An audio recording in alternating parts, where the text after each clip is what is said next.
அசோக், வணக்கம் ஐயா. வணக்கம். உள்ளாட்சி தேர்தல் முடிஞ்சது. ஆ, எதிர்கட்சி டிஎம்கே வந்து ஃபுல்லா ஸ்வீப் பண்ணிட்டாங்க இந்த எலெக்ஷன்ல. ஆ, ஆனா அண்ணா டிஎம்கே வந்து பிஜேபியோட கூட்டணி இருக்கிறதுலயே குறியா இருந்து தப்பு பண்ணிட்டாங்க. அதுல ஆ, இதுக்கு இதை தப்பா எடுத்துக்காதீங்க. நான் ஒரு விஷயம் சொன்னேன். ம், திமுகவோட சீட் அட்ஜஸ்ட்மெண்ட் பண்ணிட்டு 7 மேயர்ல ஏடிஎம்கே பெற்றுருக்கலாம்ல பேசாம. ம். 21 மேயர்ல 7 மேயர் ஏடிஎம்கேவும் 14 மேயர் டிஎம்கேவும் வச்சுருக்கலாம் பேசாம. அந்த மாதிரி கூட்டணி போதுல ஒன்றும் தப்பு கிடையாது. பிஜேபியோட கூட்டணி வைக்கணும்னு சொல்றாரு. ஆ, 2024 நரேந்திர மோடி கிட்ட 2019 21லயே சட்டசபை கலைக்க போது ம், மத்திய அரசுக்கு சேர்த்து 2021 பார்லிமெண்ட் தேர்தல் நடத்திருக்கலாமே. ம். 2024 இப்போ உத்தரப்பிரதேசத்தில் நடக்குது இடைத்தேர்தலா பொது தேர்தலா உங்களுக்கு? ம், சார், உத்தரப்பிரதேசத்தில் நடக்கிற எலெக்ஷன் வந்து ம், இப்போ 2021 22 நடக்குது. ம். 24 கலைக்கணும்னா 26 அமாவாசையில கலைச்சிருமா பிஜேபி அரசாங்க? இல்ல, அது அவரு. இதுக்கு வந்து அவர் தான் பதில் சொல்லணும். இந்த எடப்பாடி தான் பதில் சொல்லணும் அதுக்கு. ஆ, இப்போ டிஎம்கே ஆட்சியை கலைக்கணும்னு ஆசைப்படுறாரு. அது வந்து நடைமுறைக்கு இல்லாதது. இல்ல, இல்ல, அதாவது 2020 அவங்க வந்து ஆட்சி அமைச்சாச்சு. 26 வரைக்கும் அவங்க இருந்தாகணும். ஆ, 26க்கு அப்புறம் நீ ஆட்சி அமைக்க வா, 27க்கு அப்புறம் நீ வா, மட்டும் பிரச்சனை இல்ல. ம், 2024 26 அமாவாசைனாரு. அப்போ ம், 27 அமாவாசை டிஎம்கேக்குன்னா ம், பிஜேபிக்கு 26 அமாவாசை தான் கணக்கு. ம், ஏன்னா அவங்க எலெக்ஷன்லாம் முடிஞ்சு வரும்போது 26 அமாவாசை இருக்கும். ம். இப்ப உத்தரப்பிரதேசத்தில் நடக்குது இடைத்தேர்தல. சரி, அவர் பேசிட்டு போறாரு, விடுங்க. நம்ம தான் ஒரே வார்த்தையில பிஜேபி உடைய கொள்கைகள் அதிமுக கொள்கைகள் அல்ல. அதிமுக கொள்கைகள் என்பது புரட்சி தலைவர் எம்ஜிஆர் வகுத்த கொள்கைகளும் அம்மா வழிநடத்த கொள்கைகளும் தான் அதிமுக கொள்கைகள். அதனால பிஜேபியினுடைய நிலைப்பாடுகள் நமக்கு ஒத்து வராது. அதுல தள்ளி நின்னுக்கலாம். அடுத்து எல்லோருமே என்னன்னா, இங்க இப்ப நம்ம பேசுறது எல்லாம் என்னோட பேஸ்புக்ல, யூடியூப்ல, லைவ்ல இருக்கு. அத உங்க சமூக வலைதளங்கள்ல நீங்க பகிர்ந்துக்கலாம். நீங்க பேசுற பகுதிகளை என்னுடைய உதவியாளருக்கு கேட்டீங்கன்னா உங்களுக்கு எடிட் பண்ணி தருவாங்க. அதை எடுத்து நீங்க உங்க சமூக வலைதளங்கள்ல உங்க நண்பர்கள்ட்ட பகிர்ந்துக்கலாம். சரி அசோக், வேற என்ன சொல்லுங்க? அதுதான் இப்போ வந்து 2027, 29, 28 அடுத்த எலெக்ஷன் வரப்போகுது. டிஎம்கே சட்டசபை எலெக்ஷன் 21, 26ல வரும் நினைக்கிறேன். 21க்கு அப்புறம் 26ல வரும். அதுக்குள்ள கட்சி ஸ்ட்ராங் பண்ணணும். அவங்க ஸ்ட்ராங் பண்ணி இப்போ உள்ளாட்சி தேர்தல் தோல்வி காரணமே வந்து தவறுதலான நடவடிக்கை எடுத்ததுனால தான். லாஸ்ட் மினிட்ல வந்து பிஜேபியோட கூட்டணி இல்லைன்னு சொன்னதுல ஒரு மாசம் முன்னாடி அறிவிச்சிருந்தா கூட உங்களுக்கு ஓரளவுக்கு சீட் கிடைச்சிருக்கும். அதை யாரும் நம்பல. இவங்க அந்த பிஜேபியோட கூட்டணி இல்லைன்னு ஒரு பக்கம் சொல்லிட்டு, அதற்கு பிறகு பார்த்தீங்கன்னா அந்த பிஜேபியோட கொள்கைகளை பத்தி இவங்க பேசிக்கிட்டு இருந்ததுனால அடுத்து நாங்க இன்னும் தேசிய ஜனநாயக கூட்டணியில் இருக்கிறோம், பாராளுமன்ற தேர்தலுக்கு அவங்களோட தான் கூட்டணியில் இருக்கிறோம்னு சொன்ன உடனே இவர்கள் மன ரீதியாக முழுமையாக பிஜேபியில இருந்து வெளியில வரல என்பதை மக்கள் உணர்ந்து கொண்டார்கள்னு சொல்றீங்க.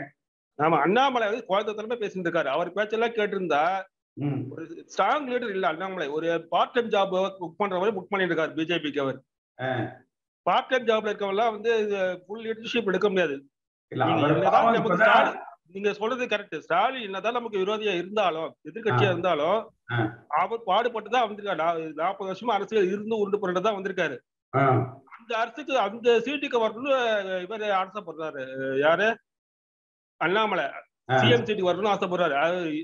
40 வருஷம் போராடி அவர் சீட்டுக்கு வந்திருக்காரு, சிஎம் ஆயிருக்காரு. நமக்கு திமுகவை கலைச்சிட்டு அதிமுக ஆட்சிக்கு வரணுங்கிறதுல தப்பில்லை. அது எப்படி வரணும்னா அபரிதமான மக்கள் செல்வாக்கு அதிமுக இருக்கிற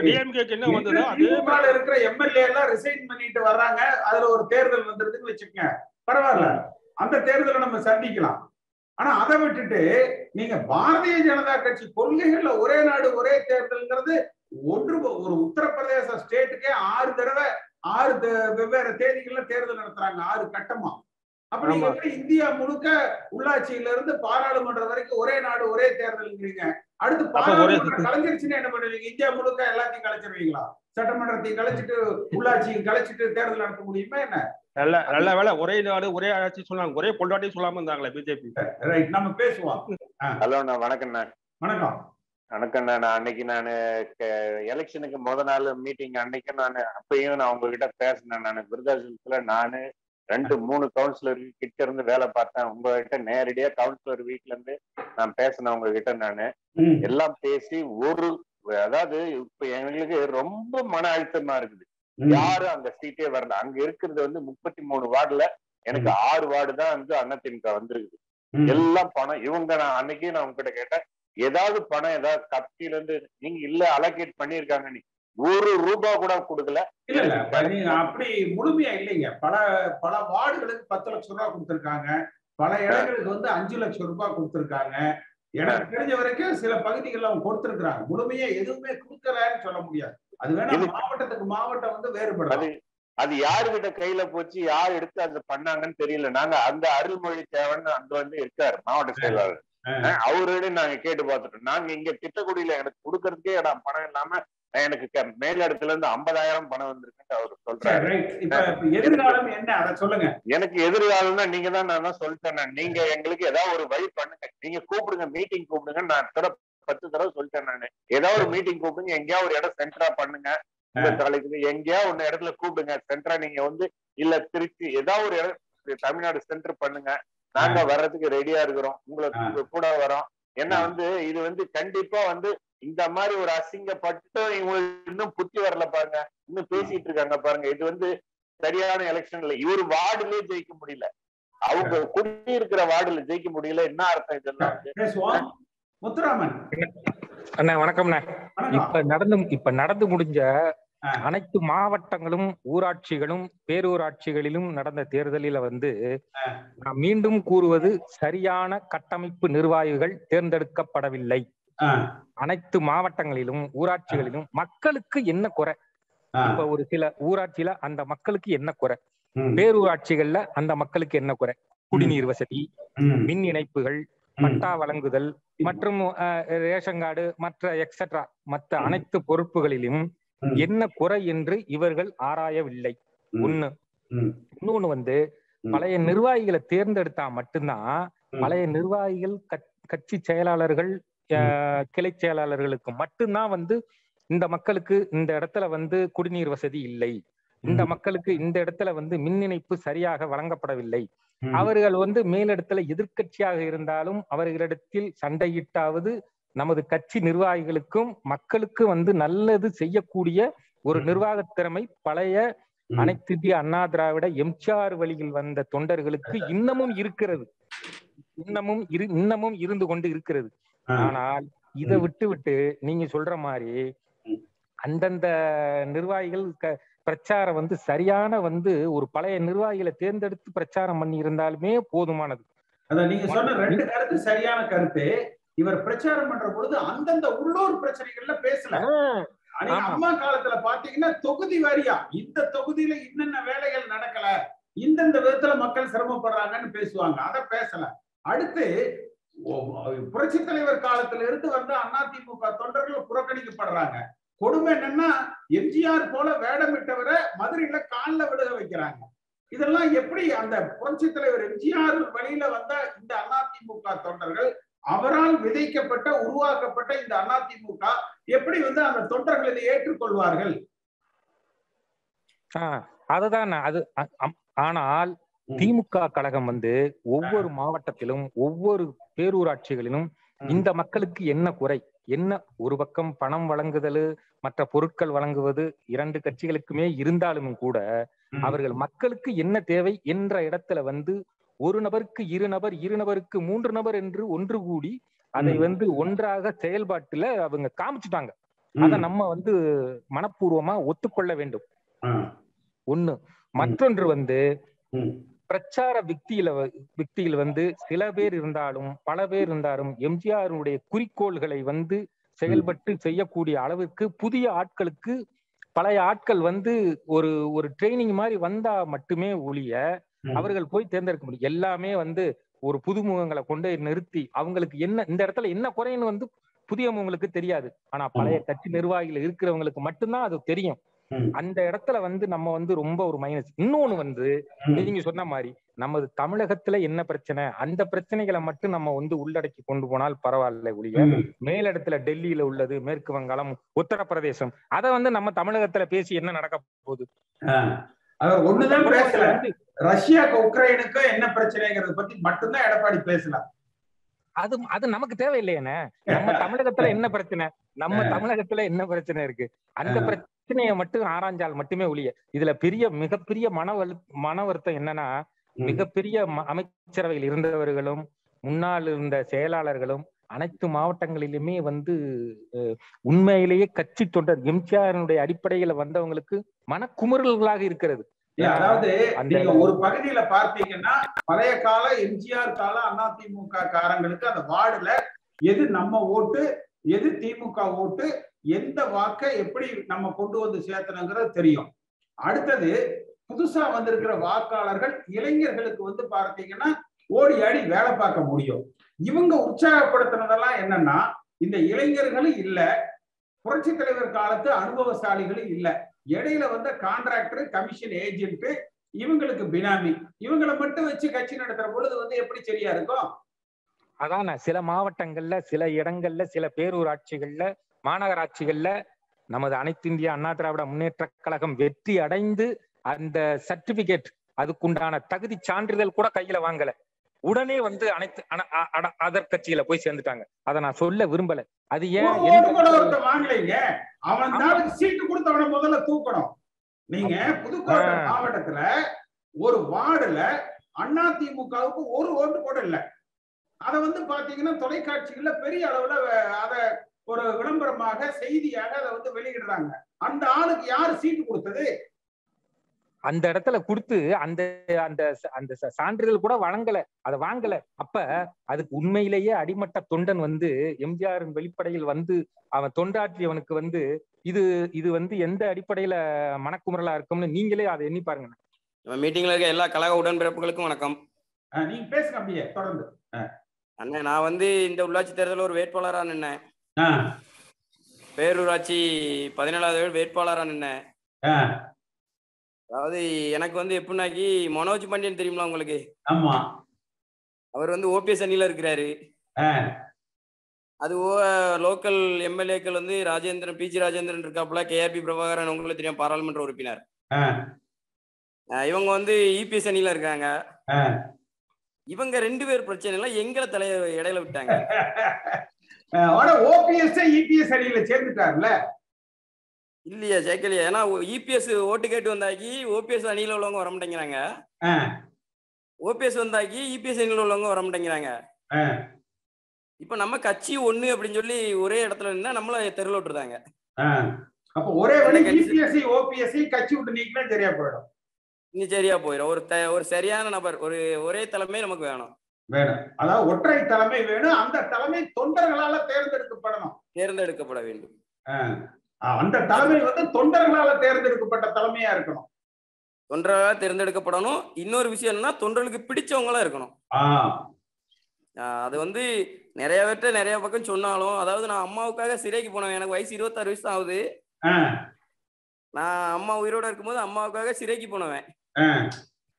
எனக்கு ஒரு வாய்ப்பு கிடைச்சது, அருமையா பயன்படுத்தக்கூடிய வாய்ப்பு தான். இவங்களுடைய பிரச்சனையினால நான் இன்னைக்கு தெருவில் நிற்கக்கூடிய கண்டிஷன். அதாவது இரட்டை தலைமை அப்படிங்கிறது பிரச்சனை, இவங்களுக்குள்ள இருக்கிற அந்த கோஷ்டி மனப்பான்மை பிரச்சனை. நம்ம அங்கோடி எடப்பாடி கட்சியை விட்டு நீக்கிறாரு, அதே நபர்களை அங்கோடி ஓபிஎஸ் சேர்த்துக்கிறாரு. அப்புறம் எங்க தலைமை மேல உங்களுக்கு பயம் இருக்கும்? மனோஜ் பாண்டியன் தலைமையில செலவுக்கெல்லாம் பணம் கொடுத்தாங்களா கட்சியில இருந்து? ஒரு பைசா கூட குறல. 50,000 ரூபாய் நான் வட்டிக்கு வாங்கி போட்டு இன்னைக்கு வட்டி கட்ட முடியாம இருக்கிறேன். அடப்பாவீங்களா? பணமே தரலையா உங்களுக்கு? ஒரு ரூபா கூட தரல. நான் கேட்டதுக்கு எல்லாம் 10 லட்சம் கொடுத்துட்டோம் நாங்க. நான் சில எக்ஸ் மினிஸ்டர்ஸ் கிட்ட கேட்டேன், இல்லனே நாங்கெல்லாம் நம்ம இதுல பேசியிருந்தோம் ஜூம்ல, செலவுக்கெல்லாம் கொஞ்சம் பணம் கொடுங்கப்பா வேட்பாளர்களுக்கு அப்படின்னு சொல்லிட்டு. ஆனா எல்லாம் நாங்க கொடுத்துட்டோம். சில இடத்துல 10 லட்சம் கொடுத்துருக்குறோம், சில இடத்துல 5 லட்சம் கொடுத்துருக்குறோம், சில இடத்துல 2 லட்சம் கொடுத்துருக்குறோம். நாங்க உங்களுக்கு ஒண்ணுமே வரலையா? அந்த கண்ணுக்குட்டி மாணி மனோஜ் பாண்டியன் எம்எல்ஏ கிட்ட போறோம், எக்ஸ் எம்பி கிட்ட போறோம், எக்ஸ் எம்எல்ஏ கிட்ட போறோம், எக்ஸ் அமைச்சர்கிட்ட போறோம். உங்க தலைவரை பாருங்கப்பா, உங்க தலைவரை பாருங்க தான் சொல்ல, யாரை பார்க்கணும்னு கடைசி வரை அவங்க சொல்லல. தெருவுல விட்ட கதை ஆக்கிட்டாங்க.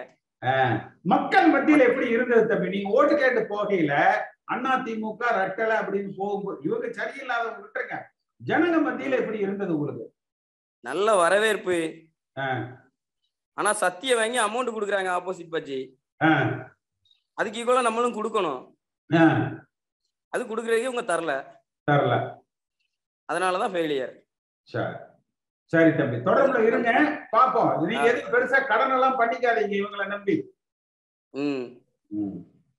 சரி, இப்ப நம்ம ஒற்றை தலைமைக்கு என்ன பண்ணலாம்? ஒற்றை தலைமைக்கு வந்து நான் கேஸ் போட்டிருக்கேன், பார்த்திருப்பீங்க பத்திரிகைகள் எல்லாம்.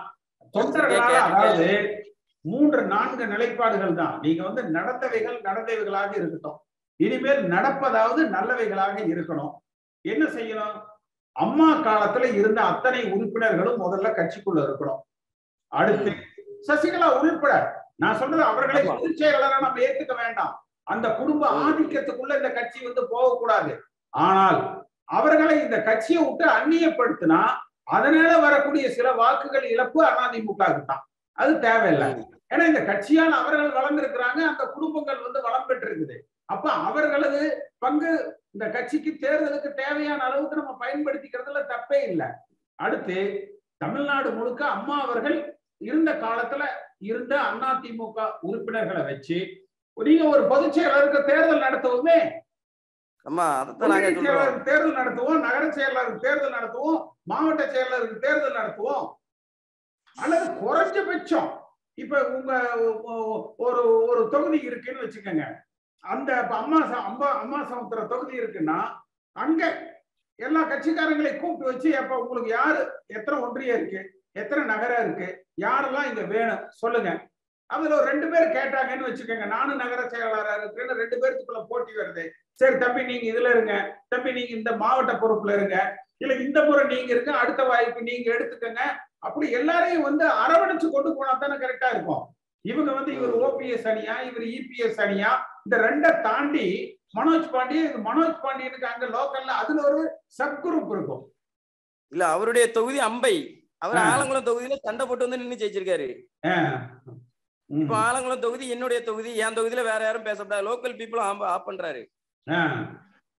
லோக்கல் பீப்புள் ஆப் பண்ணும் போது எங்களுடைய அதிகாரங்கள் அப்படியே டவுன் ஆயிருது. நாங்க வந்து இந்த தொகுதியில எந்த ஒரு அதிகாரமோ எந்த ஒரு பதவி எதுவுமே பண்ண முடியல. இது அம்மா இருந்த காலத்துல இது நடக்கல. அம்மா இருந்த காலத்துல அறவே அம்மாவுடைய கட்டுப்பாட்டு கீழே தான் எல்லாமே நடந்தது. பேசுவோம் தம்பி. வணக்கண்ணே. வணக்கம். இதோட 2வது முறையா பேசிட்டு இருக்கோம். அதாவது நம்ம வந்து வெற்றி பெறணும்னா நம்மளுக்காக முக்கியமானது ஒற்றை தலைமை தானே தேவை. ஒரு பஸ் ஒண்ணு போகுதுன்னா அது ஒரு ஸ்டேரிங்கோட இருந்தாதான் ஒழுங்கா போகும். 2 ஸ்டேரிங் இருந்தா இவர் ஒரு பக்கம் திருப்புறாரு, இவர் ஒரு பக்கம் திருப்புறாரு. சரியான உதாரணம் சொன்னப்பா. எங்க பஸ் அப்புறம் நேரா போய் முட்டிக்கதான் செய்யும், ஒன்றும் பண்ண முடியாதுண்ணே. சரியான தலைமையில் ஒற்றை தலைமையில் நமது கட்சி இயங்கினாதான் நாளையும் நமதே வெற்றியும் நமதேன்னு அமையணும். 2026 வேணுமா? பிஜேபி வேணவே வேணாம். இத அழுத்தி சொல்லணும். இல்லன்னா அவன் பூரா உட்கார்ந்து நேத்தே எல்லாம் கிராஸ் பெல்ட் போட்டு பேச ஆரம்பிச்சுட்டான். அதாவது அறிவுஜீவிகள் எல்லாம் வந்து பாத்தீங்கன்னா இனிமேல் பிஜேபி இருந்தா தான் அதிமுக ஜெயிக்க முடியும், தேர்தலையே சந்திக்க முடியும் அப்படின்னு அவங்க எல்லாம் தனியா பேச ஆரம்பிச்சுட்டாங்க. அதனால வந்து நம்ம அந்த குரல் வந்து உறக்க இருக்கணும். 100க்கு 1% கூட பிஜேபி நம்ம கூட இருந்தா நம்ம வெற்றி பெற முடியாதுண்ணே. இப்ப கிடைச்ச 16% கிடைச்சிருக்காதுங்கிறீங்க. இப்ப வந்துட்டு தமிழகத்துல எதிர்கட்சி பிஜேபியா இல்ல அதிமுகவானே தெரியாம அவங்க நம்மள முந்திட்டு போயிட்டு இருக்காங்க. எதிர்கட்சிக்கான அந்த உண்டான அந்த எதிர்ப்பை வந்துட்டு இவங்க எல்லாம் தெரிவிக்கலண்ணே, இன்னும் சரியான முறையில நடைமுறைப்படுத்தல. பேசுவோம். ஐயா வணக்கங்க. வணக்கம். அது கராத்தே மாஸ்டர் சேலம் வந்து பேசுறேங்க ஐயா. உங்ககிட்ட வந்து பேசுறேங்க. நான் உங்ககிட்ட வந்து வாய்ப்புகள் வந்து கிடைச்சது. நான் வந்து எனக்கு தெரியல அந்த அளவுக்கு. இன்னைக்கு வந்து பாத்தீங்களா ஐயா, இன்னைக்கு தரமொழியில வந்து வளர்த்தணும் அப்படின்னு என்ன காரணங்கள் அப்படின்னு கேட்டீங்கன்னா, இன்னைக்கு வந்து பொது வாழ்வில வந்து பாத்தீங்கன்னா வந்து நம்ம அம்மாவோடைய வாழ்க்கையை வந்து எல்லா இடத்துலயும் வந்து கிடைச்ச ஒரு பயன்பாடு வந்து அப்படின்னு சொல்லி வந்து கிடைச்ச ஒரு வாழ்க்கையை வந்து யாரும் பயன்படுத்த தெரியாது. இன்னைக்கு ஐயாவோட எம்ஜிஆர் காலத்துல இருந்து நாம வந்து யாரும் வந்து பயன்படுத்தக்கூடிய ஒரு சூழ்நிலை வந்து எதுவும் கிடையாது. இன்னைக்கு வந்து நீங்க வழிமுறை நடத்தி வந்து நீ கண்டிப்பா வந்து ஒரு காலகட்டத்துல நாம வந்து கட்சியோட கோட்பாடுகளை வந்து வளர்த்தணும் அப்படின்னு சொல்லி நீங்க சொல்லிருக்கிறீங்க. இன்னைக்கு என்ன காரணங்கள் என்ன வந்து நமக்கு வந்து கட்சி கோட்பாடுகளுக்கு மீறி வந்து எல்லாம் வந்து வாக்களிக்கிறாங்கன்னா என்ன காரணம்? இரட்டை தலைமுறை வந்து இருக்குது. அன்பர் ஒருத்தர் வந்து சொல்லியிருந்தா அப்படி அதுக்கு வந்து அண்ணனுடைய வந்து வார்த்தைகளை வந்து எல்லாமே ஒபே பண்ணி வந்து கரெக்டா நடந்தா வந்து எல்லாமே கரெக்டா நடக்கும். இவங்களுடைய வார்த்தைகள் வந்து எதுவுமே வந்து நடக்கல. இப்ப நீங்க உங்களுடைய வந்து கோட்பாடுகள் வந்து எப்படி இருக்குது? எல்லாத்தையும் ஒன்றிணைச்சு எல்லாமே வந்து நம்மளுடைய அம்மா வாழ்க்கையில வந்து கரெக்டா வந்து நடந்த வாழ்க்கை முறை நெறிமுறைகள் எல்லாமே கரெக்டா இருக்கணும்னு சொல்லி நீங்க சொல்றீங்க. ஆனா வந்து அது மாதிரி நடக்குதுங்களே ஐயா. சரி பேசுவோம் ஐயா. வணக்கம். நான் வாணியம்பாடில இருந்து பேசுறேன். வாணியம்பாடி பேசுங்க. ஏற்கனவே வந்து 2011 நகராட்சி நம்ம வசம் இருந்தது. இன்னைக்கு பார்த்தா ஒரே ஒரு வார்டுல கூட நம்மளால ஜெயிக்க முடியல. நம்ம வந்து அங்க நமக்கு வந்து ஒரு பேசுறதுக்காகவோ யாருக்கு இப்ப ஒரு சங்கடமாக இருக்கு. ஏன்னா 36 வார்டுல ஒரு வார்டோட ஜெயிக்க முடியல. காரணம் என்னன்னாக்கா பணம்ன்றது எல்லாரும் தெரிஞ்ச விஷயம் தான். நாம ஆட்சியில ஆளுங்கட்சியா இருக்கும்போது நாம அதான் செஞ்சிருப்போம், அவங்க அதான் செஞ்சிருக்காங்க. அதை தாண்டி என்னன்னாக்கா கட்சி ஒரு வேட்பாளர் நிக்கிறாங்கன்னாக்கா ஏதோ அவங்க ஏதோ இருக்கிற செய்வாங்க. இல்லாதவங்க என்ன பண்ண முடியும்? அவங்க ஈக்குவலா கொடுக்கறதால நம்மள பணம் இருக்கணும். இன்னைக்கு சூழல் பாத்தீங்கன்னாக்கா தலைமை ஒரு பைசா ஒரு 10 பைசா கொடுக்கல. அவங்க சொந்த செலவுல தான் அவங்க செஞ்சிருக்காங்க. பணமே வரலீங்களா? அது தெரியல சார். நமக்கு தெரியல சார். நாம வந்து விசுவாசி, அவ்வளவுதான். நாம வந்து அடிப்படை உறுப்பினர் கிடையாது. நம்முடைய தலைவர் எம்ஜிஆர் புரட்சி தலைவரோட விசுவாசி, அம்மாவோட விசுவாசி, அவ்வளவுதான். நாம வந்து கட்சி உறுப்பினர்கள் கிடையாது. இன்னைக்கு நீங்க வந்து உங்களுக்கு பல விஷயம் உங்களுக்கு ஃபாலோ பண்ணிருக்கேன். இன்னைக்குதான் முதல்ல உங்கள்கிட்ட நான் பேசிட்டு இருக்கேன் சார். பேசுறது ரொம்ப ரொம்ப சந்தோஷப்பட்டுக்கிறேன். ஏன்னா நம்முடைய கருத்துக்கள், அடிமட்ட கருத்துக்களை யாரும் வந்து இங்க வந்து கேட்க தயார் இல்லை. ஏன்னா அன்னைக்கு சூழ்நிலை இப்போ ஆட்சியில் இருக்கும் போது எவ்வளவுக்கு நம்ம எங்க மாவட்டத்துடைய வீரமணி எவ்வளவு சம்பாதிச்சு இருப்பாரு. நாம வெளிப்படையே பேச சொல்லக்கூடாது. அது பார்த்துருப்பாங்க. இருக்கிறது ஜெயிக்கிறதுக்கு உண்டான வாய்ப்புகள் இருந்து இது எங்க வார்டுல பாத்தீங்கன்னா ஏடிஎம்கே வந்து முஸ்லீம் இருக்க ஏரியா. எங்க வார்டு வந்து காலகாலமா முஸ்லீம் தான் இருந்திருக்காங்க. இந்த முறை ஏடிஎம்கேல வந்து தமிழ்நாளுக்கு கொடுத்திருக்காங்க, டிஎம்கேலும் 7 தமிழ்நாளுக்கு கொடுத்தாங்க. அப்படி இருக்கும் பட்சத்துல அதாவது இந்த வாணியம்பாடி நகர செயலாளர் இருக்கிற மதிமுக இருக்கிற நாஸ்திர் கான் அவர் ஒரு வார்டு நிக்கிறாரு. எங்கிருந்தோ கொண்டா வந்து இங்க தமிழ் ஒரு இங்க நிப்பாட்டுறாரு. அவருக்கு ஓட்டுக்கு 500 தராரு. பேசுவோம், எல்லாரும் சொல்றதையும் கேட்போம். இந்த காணொலியை காணும் தமிழ் உள்ளங்களுக்கு ஒரு அன்பான வேண்டுகோள். சேனலை சப்ஸ்கிரைப் பண்ணிட்டீங்களா? பண்ணலனா மறக்காம சப்ஸ்கிரைப் பண்ணுங்க. சப்ஸ்கிரைப் பட்டனையும் பெல் ஐக்கனையும் உடனடியாக கிளிக் பண்ணுங்க. உங்கள் அன்பும் ஆதரவும் என்றைக்கும் எங்களுக்கு தேவை. நன்றி.